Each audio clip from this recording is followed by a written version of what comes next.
السلام علیکم ورحمۃ اللہ وبرکاتہ۔ آج کا ویڈیو جو ہے وہ حضرت ابراہیم علیہ السلام کا واقعہ ہے، تو آپ بھی دیکھو اور ہم بھی دیکھیں گے۔ اچھا لگے گا تو لائک کرنا، شیئر کرنا، کمنٹ کرنا نہ بھولیے۔ شروع کرتے ہیں آج کی ویڈیو۔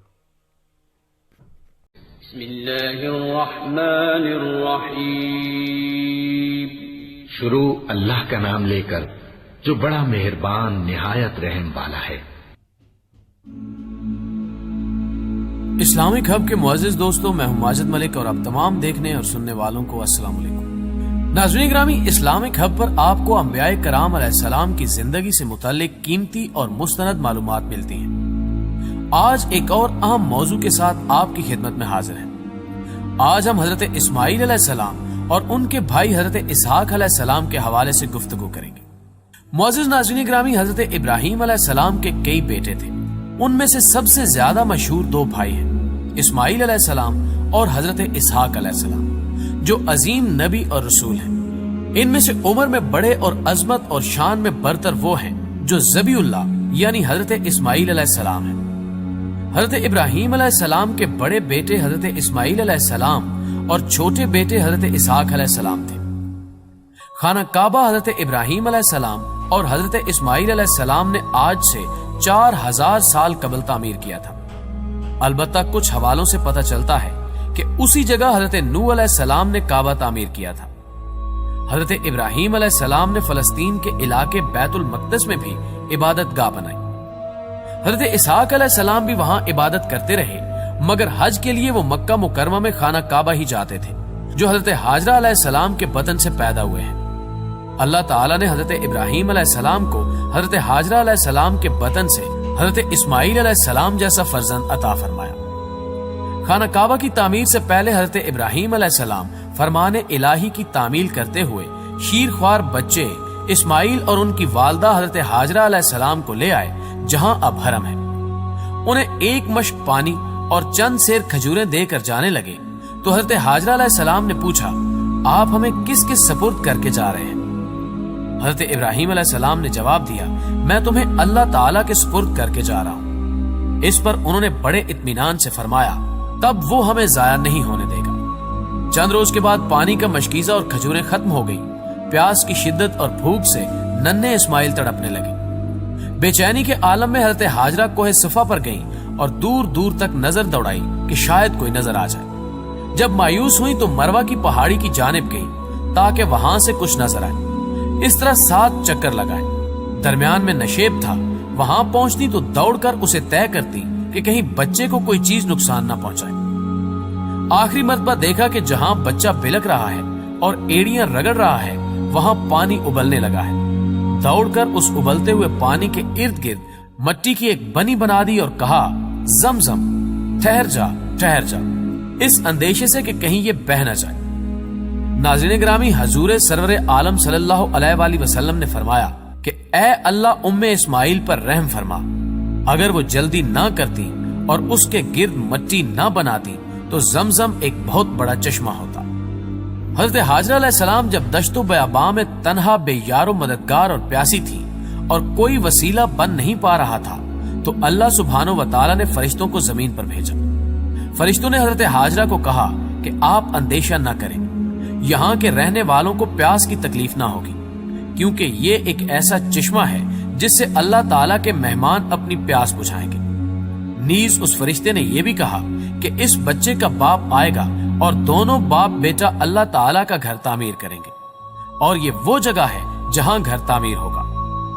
کچھ عرصہ خوش بخت ماں اپنے سعادت مند بچے کے ساتھ وقت بسر کرتی رہی۔